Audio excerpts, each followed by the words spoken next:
제목이 에이 농담도입니다.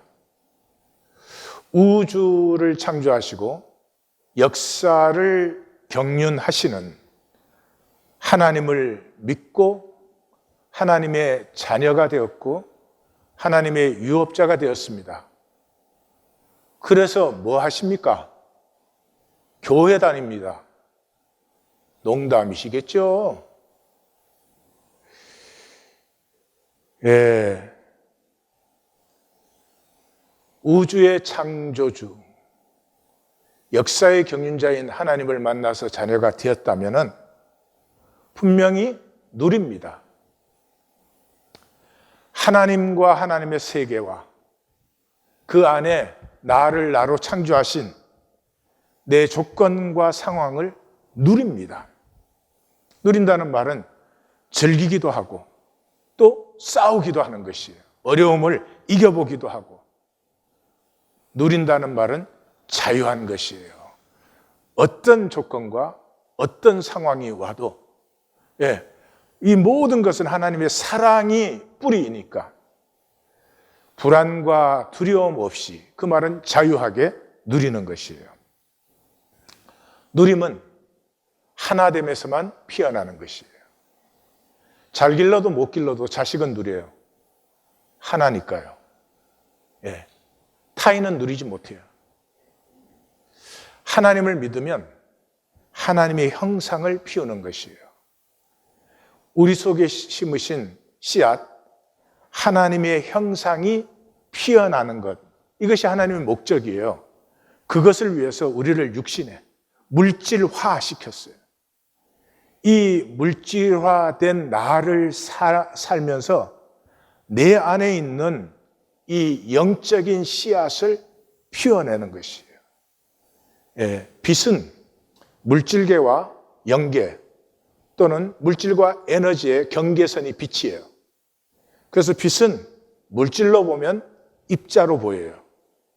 또 에너지로 볼 때는 파동으로 보여요. 그 경계선이기 때문에 그래요. 그래서 물질인 나를 살면서 빛을 지나서 내 생명이 영적화되는 것. 다시 말해서 생존계를 사는 내가 생명계를 피우는 것. 하나님 나라에 들어가고 누리고, 이것이 하나님이 우리를 육신으로 창조하신 목적이에요. 그래서 차원의 전환이에요. 하나님을 믿으면 차원이 전환되는 거예요. 그래서 예수님은 요한복음에서 제일 마지막으로 사용하신 말이 거듭남이다 그랬잖아요. 아주 좋습니다. 정말 좋습니다. 이걸 말로 설명을 해야 소용이 없습니다. 원천적인 것이니까요. 본질적인 것이기 때문에 그거 이해해야 아무 소용이 없습니다. 오늘 본문은 남은 자들을 향한 하나님의 사랑의 고백과 선포예요.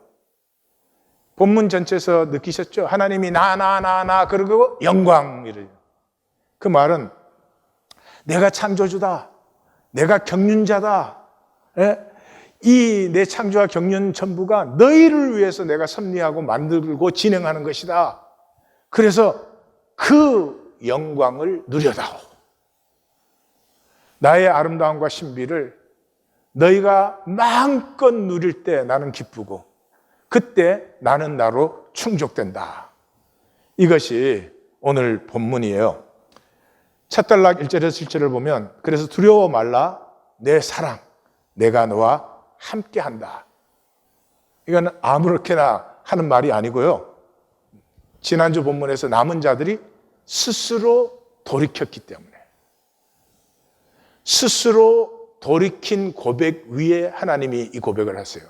근데 스스로 돌이킨 고백이라는 것은 성경 공부에서 그래 내가 정말 죄인이구나, 나 정말 잘못 살고 있구나, 그런 것이 아니에요. 내가 심판받아도 마땅하다고 하는 고백이 열릴 때는 사랑이 열린 거예요.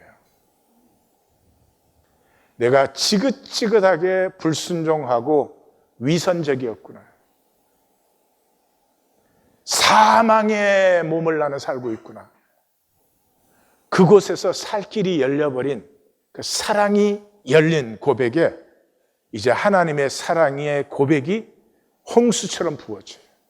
마치 탕자가 돌아왔을 때 아버지의 가슴이 활짝 열려서 좋은 옷을 입히고 신발을 신기고 가락지를 띄워주고 그냥 잔치를 벌리고 하는 것과 똑같은 것이에요. 첫 단락 1절에서 2절은 야곱아 너를 창조하신 여호와께서 지금 말씀하신다. 이스라엘아 너를 지으시니가 말씀하신다. 창조라는 말은 존재로 불러내셨다.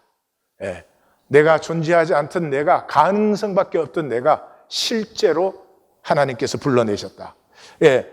만드셨다. 너를 지으시니가 하는 말은 나에게 폼을 주셨다. 나를 존재하게 하셨는데 한국 사람으로 또 남자로 뭐 이렇게 그 말이에요. 너는 두려워 말라. 내가 너를 구속하셨고 내가 너를 지명하여 불렀나니 I called by your name. 여기서 이름을 불렀다 그럴 때는 지난번처럼 그 소월의 초혼 부르다가 내가 죽을 이름이요. 그런 마음을 상상. 하나님이 나를 불러내실 때 그냥 아무렇게나 불러내신 게 아니라 자기의 혼과 영과 사랑과 전체가 이 초점으로 임해서 나를 불러내신 거예요. 그렇지 않으면 하나님은 나를 존재하게 하셨을 리가 없어요. 내 존재가 하나님의 사랑이다. 이걸 만날 때까지는 우리는 생명을 살지 못해요. 쓸데없이 불안과 두려움에 떨면서 그저 욕심을 부리는 거죠. 그리고 너는 내 것이라. 소유권 얘기하는 게 아니에요. 모든 게 하나님에게서 나왔는데 무슨 소유권. 하나님의 사랑의 고백이에요. 내가 너와 함께한다. 그러므로 물을 지날 때도 강을 건널 때도 물이 너를 침몰하지 못한다. 불 가운데 있어도 타지 아니하고 불꽃이 너를 사르지 못한다. 두 번째 단락은 3절이에요. 나는 여호와 내 하나님이여 이스라엘 거룩한 이여 내 구원자임이라. 그래서 내가 애굽과 구스와 스바를 내 성량물로 주었다. 그건 우리 인카운터링에서 잘 말씀해 주셨는데 아수르와 바벨론은 가나안을 반드시 침공해요. 왜냐하면 가나안에는 목재가 있고 그 다음에 항구가 있기 때문이에요. 근데 고레스 때 우리 보았죠. 고레스는 바벨론에서 일어나서 메대를 정복하고 메대를 정복한 다음에 이 터키, 소아시아, 리디아를 정복하죠. 그러니까 북쪽 제국 영역을 다 정복했는데 가나안에 안 내려와요. 왜? 목재와 항구는 고레스는 이미 유프라테스 강, 티그리스 강에서 발원한 제국이니까 이미 갖고 있는 것이에요. 그러면 고레스가 들어오지 않으면 이 이스라엘은 해방이 안 되죠. 그래서 어떻게 해요? 고레스가 애국과 구스와 북아프리카, 스바를 점령하기 위해서 할 수 없이 가나안에 들어와요. 그런데 성량물로 주었다. 이럴 때 이런 식으로 해석하면 안 돼요. 하나님이 이스라엘을 위해 가지고 애국과 구스와 스바는 이 도구로 쓰셨구나. 하나님 그렇게 하시지 않아요. 하나님의 섭리가 아니어도 온 세상은 시작부터 종말까지 싸워요. 마지막까지 싸워요. 그것이 인간 역사예요. 그 인간 역사를 하나님은 내어버려 두세요. 하나님이 절대 개입하지 않아요. 그러는데 그 인간 역사 속에서 하나님은 자기 뜻을 이루고 계신다. 이것이 하나님의 섭리를 완성시킨다 하는 뜻이에요. 그래서 인간은 섭리가 아니어도 전쟁하죠. 하나님 그것을 사용해서 자신의 뜻을 이루어요. 중심은 두말할 것도 없이 내가 내 눈에 보배롭고 존귀하며 내가 너를 사랑하여서 사랑한다. 이것 우리 인카운터링에서 만났죠? 읽고 참 좋은 말씀이잖아요. 이 말씀 내 말씀 되었으면 좋겠다. 그게 욕심 부린다고 내 것이 되지 않는다. 아주 잘 말씀하셨어요. 이거 그냥 누구에게나 하는 말씀이 아니죠. 남은 자들에게 스스로 심판을 품어. 이 세상에 내 절망을, 내 심판을 품을 수 있는 사람은 아무도 없어요. 사랑으로만 가능해요. 그래서 자식을 위해서는 부모가 그렇게 하죠. 예. 스스로 심판을 품은 사랑의 고백이에요. 그 사랑의 고백 위에 그 바늘구멍만큼 열렸는데 하나님의 사랑의 고백은 지금 홍수같이 막 임하는 거예요. 그래서 그 대칭되는 단락에서는 내 대신 인류를 내어주고, 우리는 사람들을 그랬는데 맨카인, 인류를 내어주고 내 생명 대신 백성들을 다 내어주었다. 그러니까 이것도 마찬가지예요. 역사는 멸망을 향해서 가고 있어요. 역사의 끝은 멸망이에요. 인류의 멸망품이 아니고 생태계가 전 우주가 끝나요. 그래서 새 하늘과 새 땅이 임하게 되는 거예요. 그 멸망의 역사 속에 인간이 간다고 인간 뜻대로 되느냐? 아니에요. 결국에 이루어지는 것은 하나님의 뜻이다. 그리고 첫 단락과 대칭되는 5절에서 7절에서는 다시 두려워 말라로 시작했죠. 두려워 말라. 내가 너와 함께하여 내 자손을 모으고 동서북남에서 내 아들들 딸들을 오게 하며 먼 곳 땅끝에서부터 내가 다 이끌어 오리라. 그러면서 내 이름으로 불려지는 called by my name, 내가 너의 이름을 불렀는데 그것을 받은 자는 그때부터 하나님의 이름으로 불려지는 거죠. 내 이름으로 불려지는 모든 자, 곧 내가 내 영광을 위하여 하나님의 이름으로 불려질 때 우리가 크리스찬 또는 하나님의 성도라고 불림받을 때 교회에 등록했다 그런 말이 아니고요. 내 영광을 위하여. 하나님이 얼마나 아름다우시고 사랑이시고 신비하시고 복인지 그 영광을 나타내기 위하여서 바라, 야체라, 아싸 3중으로 표현. 바라는 창조, 아까 그랬죠? 불러내셨다. 그 다음에 야세르는 폼, 한국 사람 남자로 이렇게. 그 다음에 아싸는 상황이에요. 두 번째 단락은 그 모든 것을 통해서 영광이 회복되었다. 첫째는 하나님의 영광이 회복되었어요. 왜요? 이스라엘이 이때까지 하나님은 어떤 하나님이었어요? 이스라엘 종교의 하나님. 종교화된 하나님은 우상화된 하나님. 종교의 하나님은 내가 내 마음대로 하잖아요. 올려도 드리고 내려도 드리고 어쩌다 순종도 드리고 대부분 순종하지 않아요. 내 마음대로 해요. 우상화시켜야 내 마음대로 할 수 있으니까. 그것이 이스라엘의 하나님이었는데 이 포로와 심판을 지나면서 하나님의 영광이 회복됐죠. 이 법정에서 하나님은 우주의 창조주, 역사의 경륜자, 자기의 그 경영을 역사 속에 실행하시고 정명하시는 분. 그래서 하나님은 창조 경륜자요. 이제 그 백성은, 그 부르심 받은 자들은 창조와 경륜을 누리는 자들이 되었다. 근데 하나님의 창조와 경륜이 그게 말씀 세계예요. 말씀 세계에서 만나는 것인데 그것이 보이면 왠지 삶이 열리고 자유해져요. 설명할 수는 없어요. 자유해져요. 자유하면 야베스의 복이 임해요. 당연히 지경이 확장되고 고난을 이기는 힘이 생겨요. 그 전까지는 불안, 두려움에 떨면서 그냥 뭐 내가 움켜쥔 그것에 사로잡힌 삶을 살아요. 8절은 보지도 듣지도 못하는 백성을 석방하라. 보지도 듣지도 못하는 백성은 이사야 부르실 때 나오죠. 6장에서 여호와께서 이르시되 가서 이 백성에게 이르기를 너희가 듣기는 들어도 깨닫지 못하고 보기는 보아도 알지 못한다. 그러기 때문에 포로로 보낸다.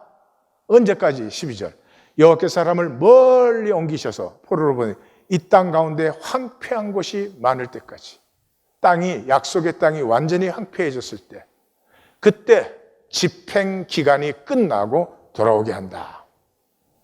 그래서 이제 백성을 석방해서 다시 돌아오게 하는 이 재판 과정에서 하나님이 다시 한번 확증해요. 열방을 내가 다 불렀다? 민족을 다 불렀다? 그 중에서 이 일을 예언한 자가 있느냐? 이스라엘이 약속을 지키지 않기 때문에 심판받고 포로로 잡혀가고, 그리고 하나님이 약속한 70년 후에 하나님께서 이 귀환의 역사를 일으키는 것을 예언한 자가 있었느냐? 이 역사를 정인을 세워서 우리가 옳다라고 한 자가 있었느냐? 우리가 옳다 한 일을 재청이요, 그것이 옳습니다라고 증거받은 자가 있느냐? 없었지. 이 재판장님 앞에서 계속 그랬죠? 없었죠. 그러므로 이제 내가 선포한다. 그러므로 이제 내가 선포한다. 뭐를? 나 여호와가 말하노라. 너희는 나의 증인이요 나의 종으로 택함을 입었나니. 비로소. 이제까지는 여호와 하나님을 종교의 하나님으로 만들었어요. 그러니까 하나님의 영광이 폐해졌고 가려졌죠. 이제는 하나님의 영광을 나타내는 증인으로 종으로 다시 택함을 받았어요. 이는 너희가 나를 알고 믿으며 내가 그인 줄 깨닫게 하려 함이라. 이제 너희는 내 창조와 경륜을 살아갈 때, 하나님을 알고 믿고 그인 줄, 그는 그냥 유일하신 그인 줄 알. 나 전에도 신이 없었고 나 후에도 신이 없다. I am 여호와라. 나 외에는 구원자가 없느니라. 그리고 다시 강조하십니다. 내가 알려주었다. 내가 구원하였다. 내가 보여주었다. 너희 중에 다른 신이 없었지? 그러므로 이제 너희는 나의 증인이야. 나는 하나님이라. 여호와께서 말씀하셨느니라. 그 오케스트라의 그 웅장한 피날레 같아요. 가슴에 그냥 쿵쿵 울려오는 말씀이에요. 이 유일하시고 창조주시고 경륜자시고 구속자시고 구원자이신 그 하나님의 종으로 회복된, 증인으로 회복된 이 남은 자들, 이게 이제 40장에서 55장의 주제예요. 이게 이사야의 두 번째 큰 단락이에요. 그래서 이 단락에서는 이것이 반복적으로 선포돼요. 13절의 마감이 태초로부터 나는 거인이 내 손에서 빼앗을 자가 없다. 우리는 구속할 자가 없다 이렇게 했는데 그건 낫제열이에요. 낫제열 우리 앞에서 벌써 많이 만났는데, 낫제열에는 구속한다, 세이브, 물에서 건진다는 의미가 있지만 가장 우선적인 의미가 스네치. 그러니까 너희가 내 종과 증인, 영광의 종과 증인으로 회복된 것, 내가 영광의 하나님으로 회복된 것이 이제는 영원하다. 이것을 빼앗을 자도 막을 자도 없다 하는 것이. 오늘 본문에서 선명하게 나타난 단어가 선택이에요. 바헤어드. 1장에서 39장까지는 전혀 안 나타나요. 얘가 14장 1절이에요. 그 14장 1절은 여호와께서 야곱을 긍휼히 여기시고 이스라엘을 다시 택하여 귀환하게 하신다 하는 예언에서 써져 있어요. 그러므로 사실은 14장에 있지만 내용은 이 40에서 55장 내용이에요. 그래서 성경 전체에서 52번 나오는 단어인데 요 이사야 짧은 부분에서 10번이 나옵니다. 한 번 더 말씀드릴게요. 하나님의 창조와 하나님의 경륜이 하나님 뭘 하셨대 그게 아니고, 하나님 크고 위대하시대 그게 아니고, 하나님이 창조하시고 경륜하는 역사가 사랑임을, 내가 이 자리에 이 모습으로 있는 것이 사랑임을 만날 때 운명이 바뀌어요. 나는 어쩌다가 이렇게 됐나? 변하겠어요? 그 자리에서 살기도 힘들지. 그 창조와 경륜이 사랑임을 만날 때 자원하는 심령이 피어나요. 하나님이 나를 만드셨잖아요. 적어도 일방적으로. 저는 이제 나중에 알게 되지만 나의 자원이 있었다고 저는 분명히 알아요. 근데 사랑임을 깨달을 때 내 자원함이 피어나요. 고맙습니다. 나를 창조해 주셔서. 하나님의 뜻이 이루어지기를 원합니다. 내 삶에서. 이것이 일어나는 거죠. 그래서 예정론이 이 기독교에서 제일 웃기는 게 예정론이 되어버렸는데 우주 영원의 최고의 사랑의 아리아예요. 예, 하나님 쪽에서는 숭고한 사랑의 선포예요. 하나님 쪽에서 이렇게 표현할 수 있어요. 뺑뺑이 돌리다가 찍었는데 네가 찍혔다. 틀린 말이 아니에요. 만약에 우리 중에는 있습니다. 구원받은 자, 남은 자들이. 무슨 뭐 특별한 그 사람이 의가 있어서 하나님, 아니에요. 그 사람이 특별해가지고 하나님의 사랑을 깨달았느냐, 볼 수 있게 되었느냐, 아니에요. 그러므로 어쩌다 보니 네가 걸렸구나 이래도 틀린 말씀은 아니에요. 근데 그건 사랑이 아니죠. 제 아이가 보스턴에서 공부를 하는데 제가 보스턴에 갈 일이 생겨가지고 그 아이를 찾아갔어요. 아이를 찾아가서 야, 보스턴에 볼 일인데 시간이 남아서 네 보러 왔다. 이래도 틀린 말은 아니에요. 근데 그렇게 말하는 부모는 없죠.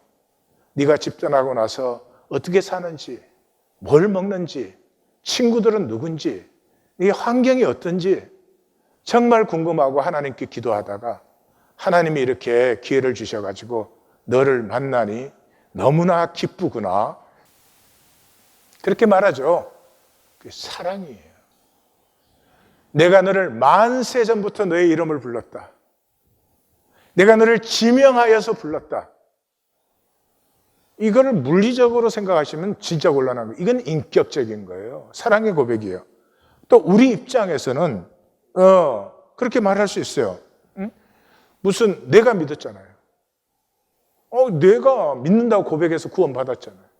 그러니까 하나님, 내가 그래도 고백해서 믿었지 뭐. 내가 안 믿었어 봐. 하나님 뭐 하겠어. 그것도 틀린 말은 아니에요. 그렇게 말할 사람 세상에 없죠. 왜냐 그러면 내가 믿었는데 내가 믿은 걸 생각해 보니까 내가 믿음이 생기도록 내 주변에 누군가가 있었어요. 그 사람을 만날 수 있는 운명적인 어떤 것이 있었어요. 분명히 내가 믿고 내가 고백했죠. 그러나 하나님이 섭리하지 않았더라면 나는 결코 믿을 수 있는 존재가 아니었습니다. 사랑의 고백이죠. 사랑과 사랑이 만난 고백을 예정론이라고 하는데 이거를 예정한 사람이 있으면 예정 안 된 사람이 있다. 그래서 막 교회 데리고 오려고 전도하다가 안 받아들이면 저건 지옥 가려고 예정되었어. 그 사람이 지옥 가는 거예요. 하나님은 전지전능하시고 무소부재하십니다. 우리가 잘 알죠. 또한 거룩이시고 사랑이세요. 전지전능하고 무소부재하다는 말이 뭔 말이에요? 원함이 없어요. 전지전능하고 무소부재한데 뭘 원하시겠어요? 내가 뭘 우주를 가져야 되겠다 이러시겠어요? 거룩하시고 사랑이시다 그 말은 욕심이 없다는 말이에요. 모든 것을 그대로 용납해 주실 수 있어요. 우리가 아무리 불순종해도 계속 종교생활해도 마지막까지 기다려 주세요. 내어버려 두시고. 착각하시면 안 돼요. 내가 마음대로 해도 되는구나. 문제 없구나. 먹고 사는데 지장 없구나. 그건 좀 차원이 아주 천박한 차원이에요. 이걸 한마디로 말하면 하나님은 완전히 자유하신 것이. 완전히 자유하신 거예요. 완전히 자유하면 존재의 지향밖에 없어요. 내가 뭘 욕심내거나 원함이 있는 것이 아니고 내 존재의 그러함이 나에게서 피어날 수밖에 없어요. 그 존재의 지향이 하나됨이에요.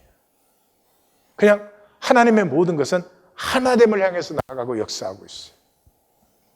거기에 함께 하시면 모든 것이 나와 함께 해줘요. 여호와 이레가 되고 합력하여 선이 되는데 왜 이거 안 누리고 내가 담을 쌓고 이건 내 거고 내 세계고 물론 그렇죠. 그래야 살지. 하지만 그건 절대는 아니지. 전부도 아니지. 종교는 신앙의 사촌이 아닙니다. 이 종교인들은 이게 마음대로 이렇게 생각해요. 내가 뭐 하나님을 잘 믿지는 않지만 그래서 교회 나가고 신앙생활 하잖아. 종교생활은 신앙생활이 아니에요. 종교와 신앙은 사촌간이 아니에요. 사탄과 주님은 사촌간이 아니에요.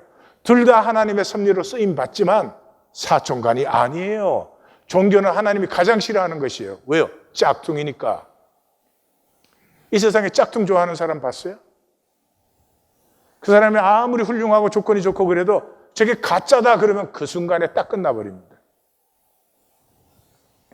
종교는 자기 이익 챙기는 세상길 사는 기제예요.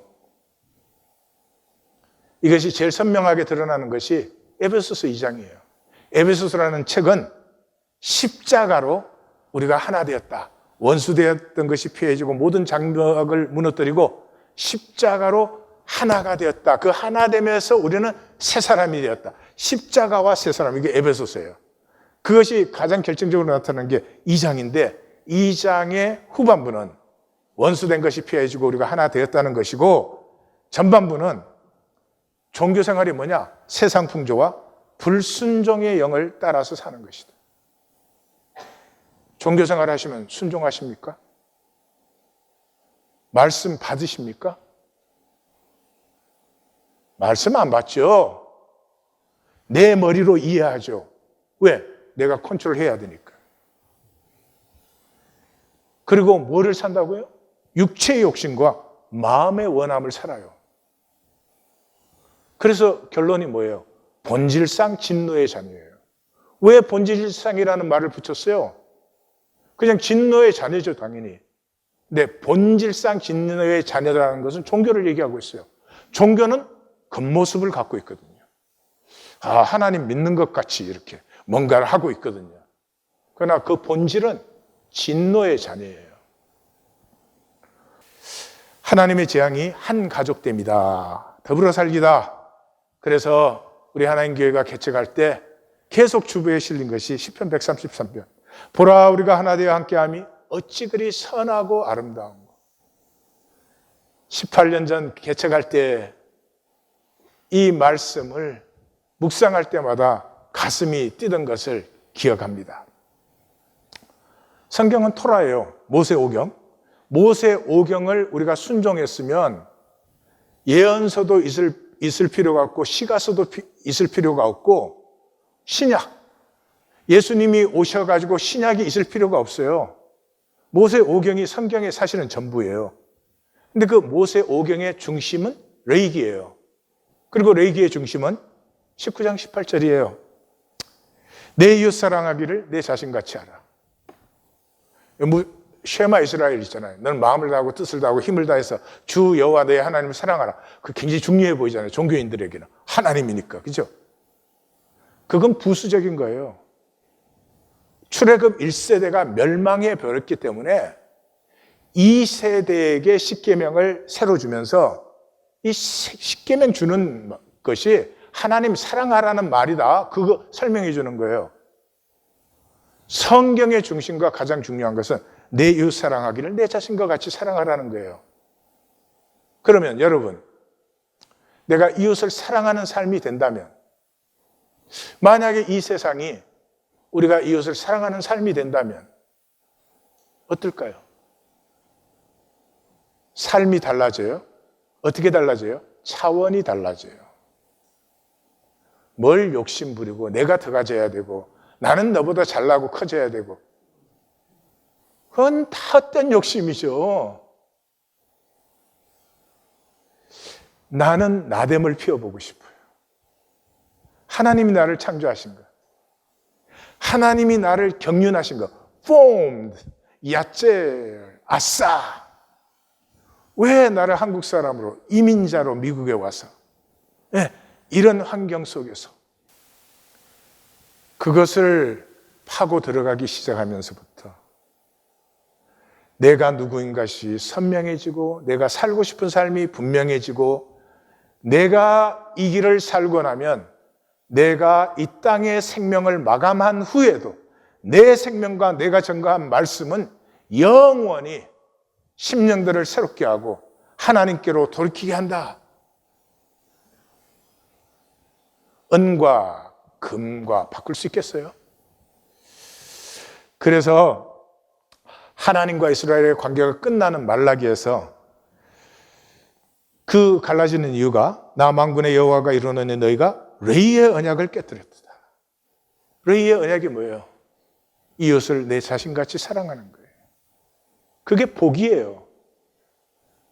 그렇게 사는 사람에게는 가슴이 열리고 수준이 높아져요. 인격이 확고해져요. 레위기는 절기와 제사책이잖아요. 그건 절대로 종교의식 가르치는 게 아니에요. 모세 오경은 고대 근동에 있던 종교를 폐하는 책이에요. 그래서 하나님은 번제를 기뻐하지 않는다는 게 구약에서 신약까지 얼마나 많이 나와. 예수님의 사역의 2대 기둥이 이거였잖아요.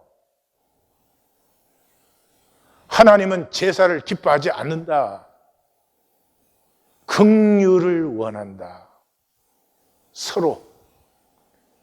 그래서 그 레위기의 제사와 제의의 것들은 백성들이 다 함께 모여서 먹고 마시는 거예요.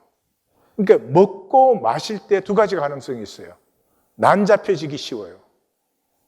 그러니까 식당에 가면 꼭 큰 소리로 떠드는 한국 아저씨가 있어. 막 정치 전문가, 경제 전문가 돼가지고. 먹고 마실 때가 난잡해지기 쉬워요. 진짜 기쁨은 먹고 마실 때 나타나요. 그렇다고 예의 차리고 격조 지키고 이렇게 굳은 것이 아니고요. 선명한 프린시플이 있음에도 불구하고 정말 가슴이 기쁨으로 통하는 격조 높은 그 코이노니아. 함께 먹고 마시는데 정말로 너가 잘 되기를 원하고 우리가 함께 아름답기를 원하는 그걸 가르치는 게 성경이에요. 이 더불어 살기의 핵심이 11조예요. 11조예요. 말라기가 그렇게 선포하죠. 너희 끝나는 이유가 11조 때문이다. 그러니까 이스라엘의 회복의 열쇠는 종교화되었던 11조를 사랑의 나눔으로 전환시키는데 회복이 들어있어요. 그러므로 11조는 법이 아니에요. 지켜야 되는 법이 아니에요. 예. 세금도 아니에요. 예. 하나님께 바치는 거 아니에요. 하나님은 돈이 필요 없으세요. 하나님은 체이스 맨하탄에 어카운트가 없어. 11조는 고대 모든 국가에 있었어요.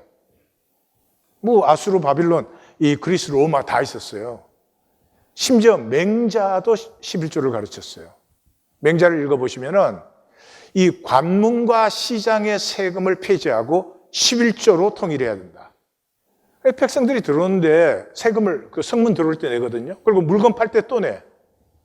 그럼 백성이 너무 힘들지 않느냐? 그냥 일률적으로 11조를 해야 된다. 맹자가 그렇게 주장을 했어요. 성경도 안 읽고 어떻게 알았을까? 네.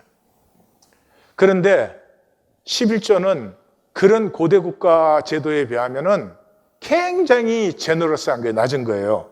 왜냐 그러면 로마나 그리스의 11조는 세금이 따로 있었거든요. 그렇기 때문에 11조를 낼 때는 특별할 때예요. 전리품을 얻었다든지 특별한 수입이 있었을 때 냈어요. 네, 그런데 성경에 전리품에 대해서 내는 건 나와요. 민수기에 보시면 나와요. 31장가 찾아보세요. 얼마인지. 500분의 1 내지 50분의 1이에요. 그럼 11조에 비하면 엄청나게 낮은 거죠. 고대 국가들의 세금이 대개 10분의 3이었어요. 많은 경우는 10분의 5도 있는데 그건 도둑이지. 백성을 못 살게 하는 거죠. 그러나 지금 제1세기의 세금률이 수입에서 빼고 물건 살 때, 밥 먹을 때까지 다 내서 거의 10분의 5의 수준에 이르고 있어요. 예, 그러니까 뭐 세금으로 따져도 10분의 1이면 굉장히 제너러스한 거예요. 근데 성경의 11조는 뭐에 대해서예요? 토지 소산과 가축에 대해서예요.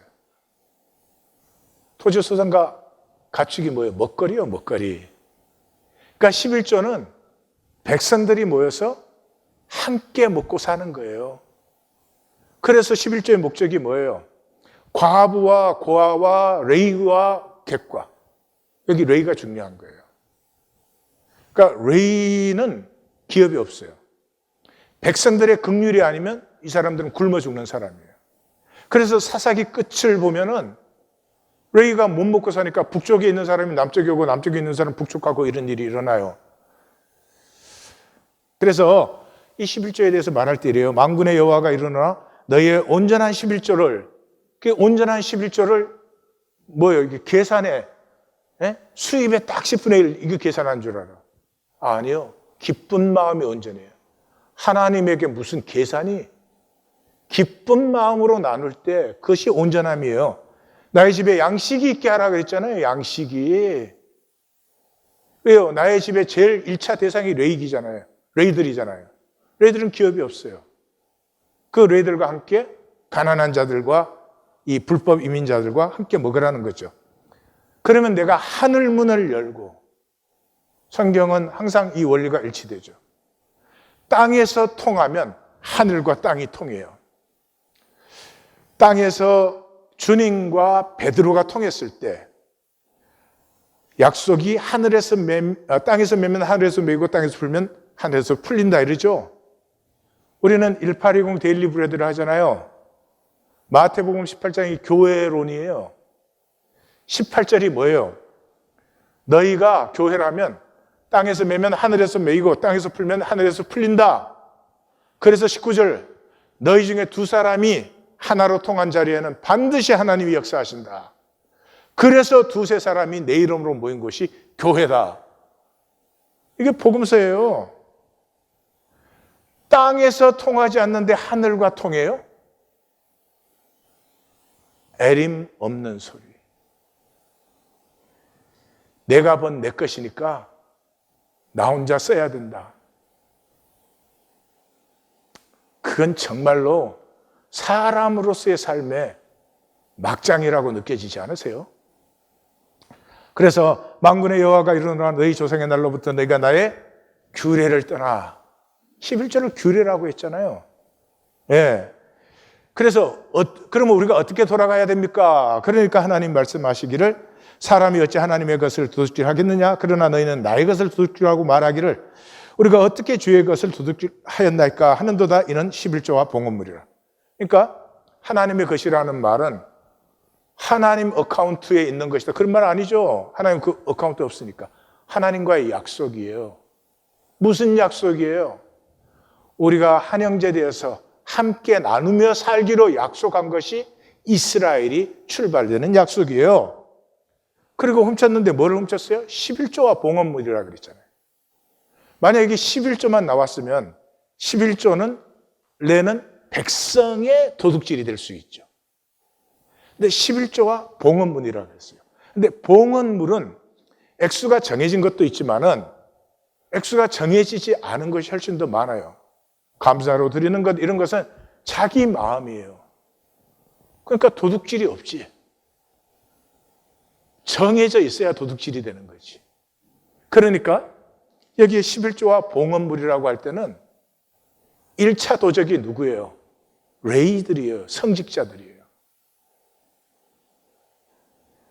백성이 11조 낸 것을 자기가 먼저 챙겨. 예? 고아, 과부, 이민자들 객과 나누는 것이 아니라. 그래서 너희 온 나라가 나의 것을 도둑질하였다. 그래서 너희가 저주를 받았다. 저주를 받았다는 건 하나님 못 살게 군다는 거예요. 하나님 아무도 못 살게 굴지 않아요. 나눌 줄을 모르는 인생. 내 것은 내가 다 써야 되는 인생. 그걸로 불쌍한 거예요. 많이 쓰든 적게 쓰든 그걸로 그 인생은 끝장이에요. 거기에서 무슨 가능성이 피어날 수 있어요? 거기에서 무슨 꿈이 피어날 수가 있어요? 그래서 우리 하나님 교회는 헌금이라는 말을 안 씁니다. 헌금이라는 말은 성경에 2번밖에 안 나와요. 언제? 불쌍한 과부가 2렙돈 드렸을 때. 렙돈은 1분의 15센트예요. 그러니까 2렙돈 드렸으면 1센트의 7분의 1도 안 되는 거예요. 그건 나눌 수가 없죠. 나눌 수가 없는데 그 과부는 그것이 전부이기 때문에 드렸어요. 그래서 그것은 하나님이 받으시는 거예요. 목회할 때 제일 가슴이 아플 때가 그거예요. 봉헌하는데 이 사람은 연보하지 말고 자기 렌트라도 잘 챙겼으면 좋겠다.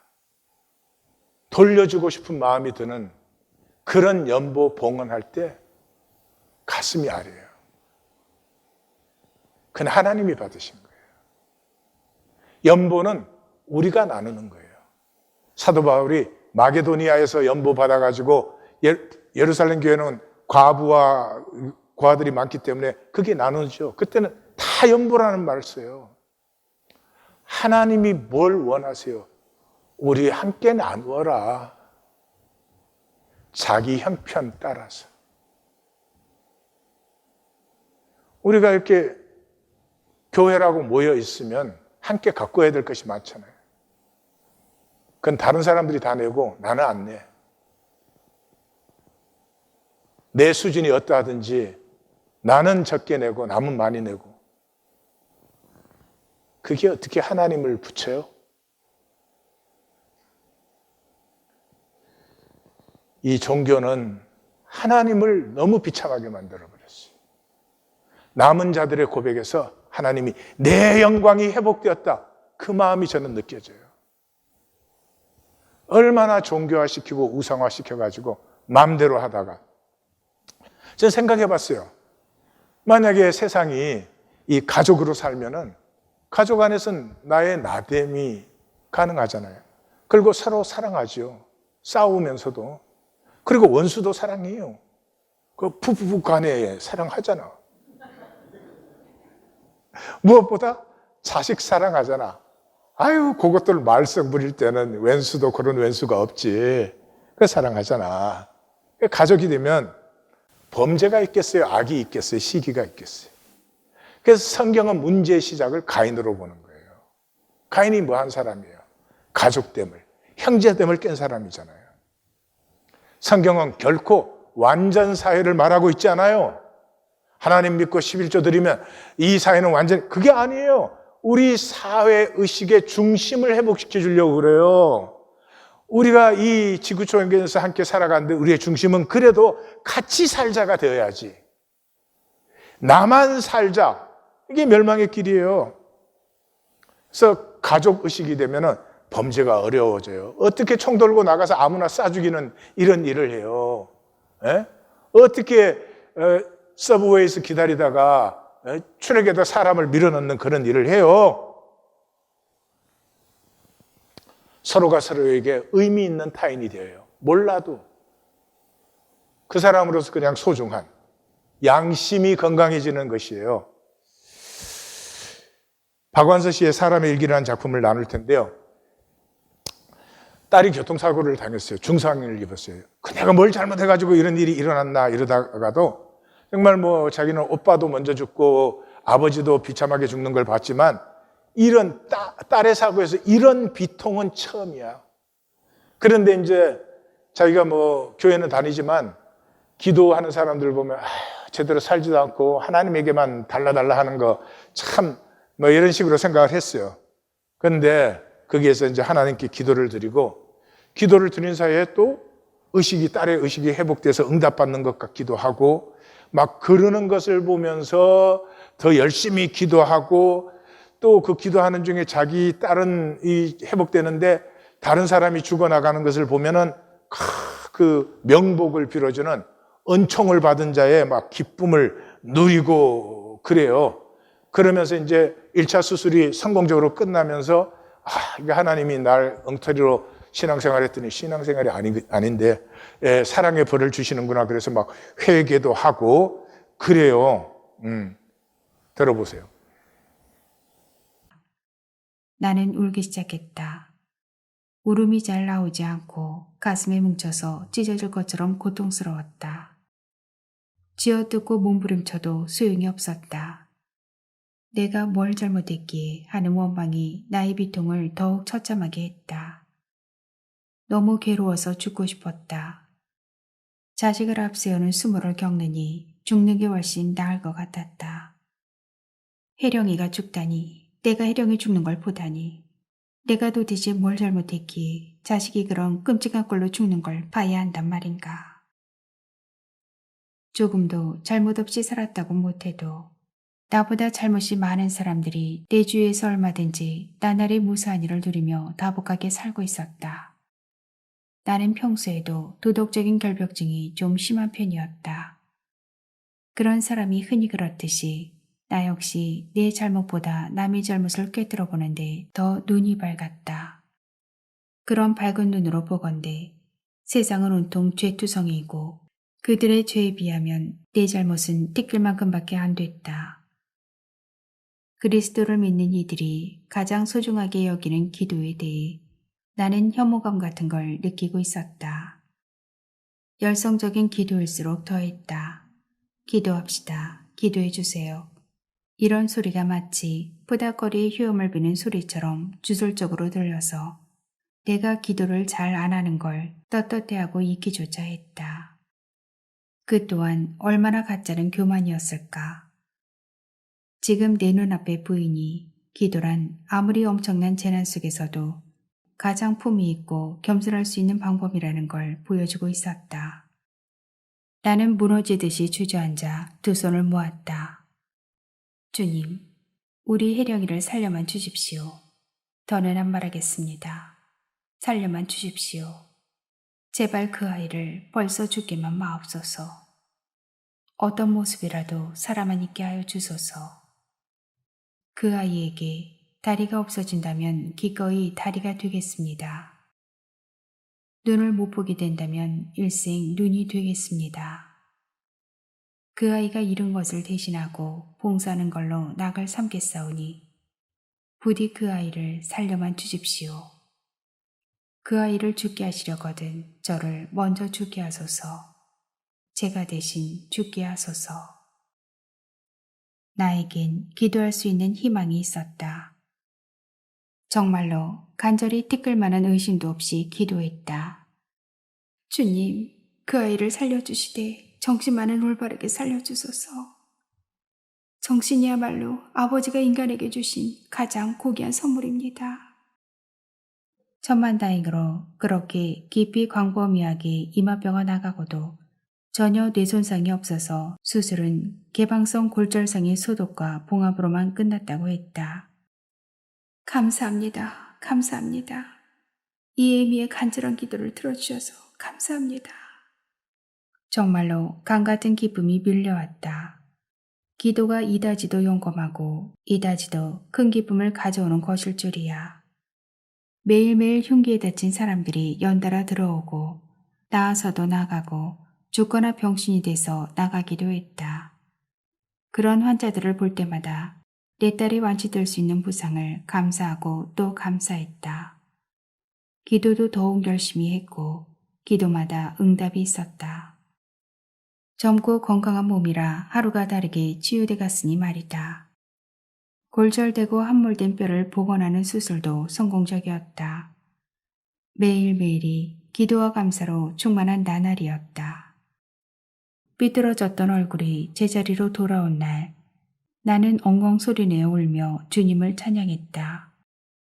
주님의 은총은 우리 병실에 특별히 충만했고 그것을 놓치지 않기 위해 나는 더욱 열심히 기도했다.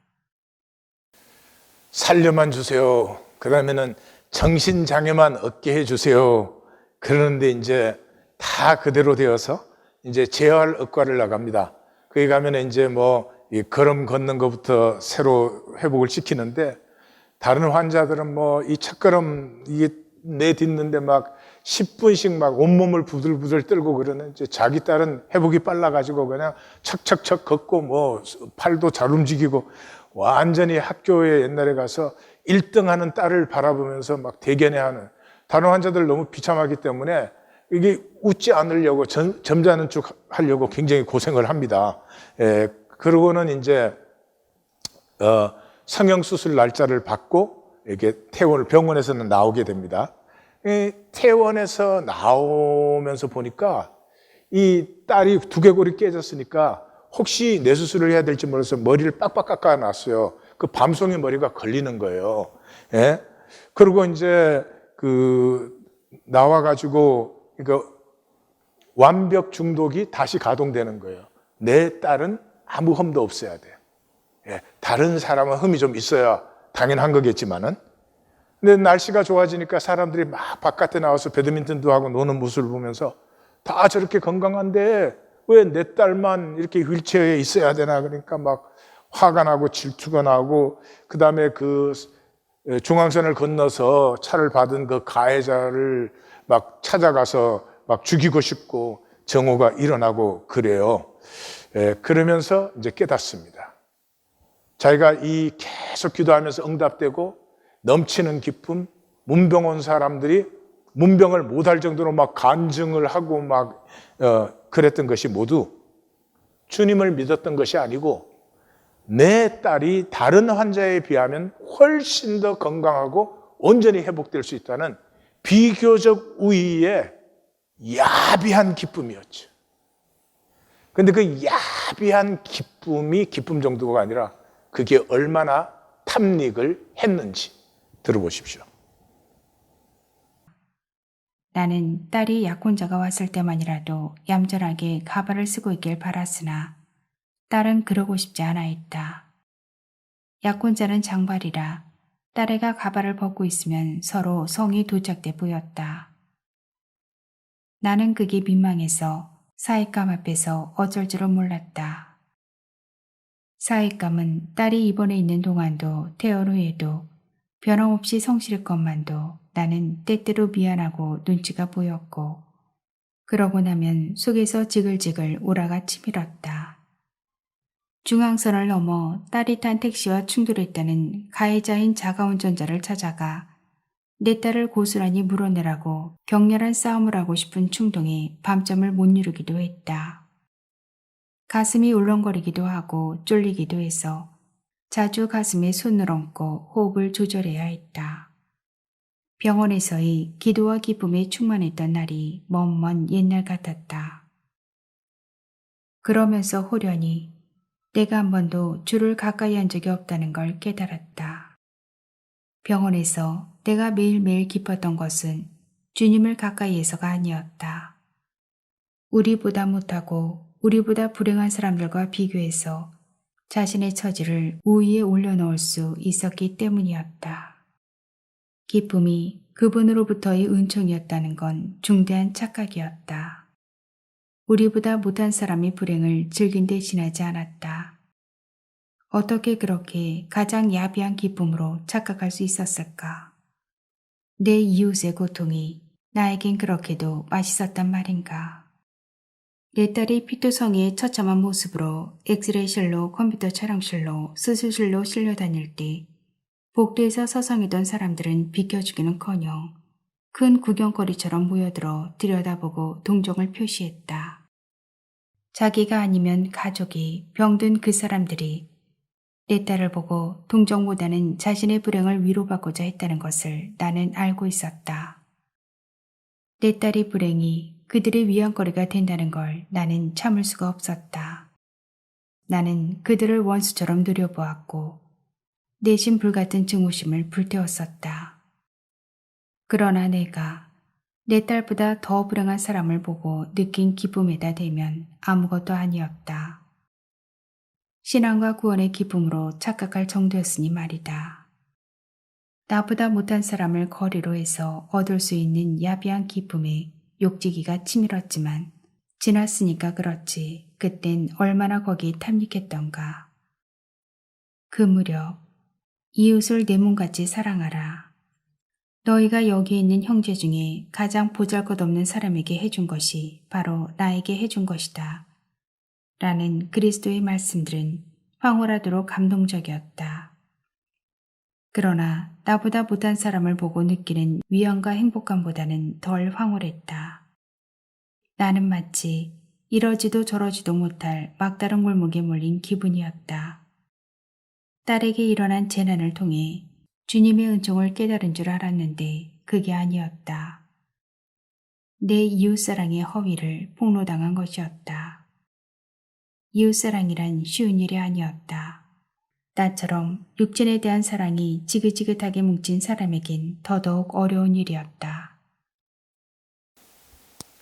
나처럼 육신에 대한 사랑이 지긋지긋하게 뭉친 사람에게는 더더욱 어려운 일이었다.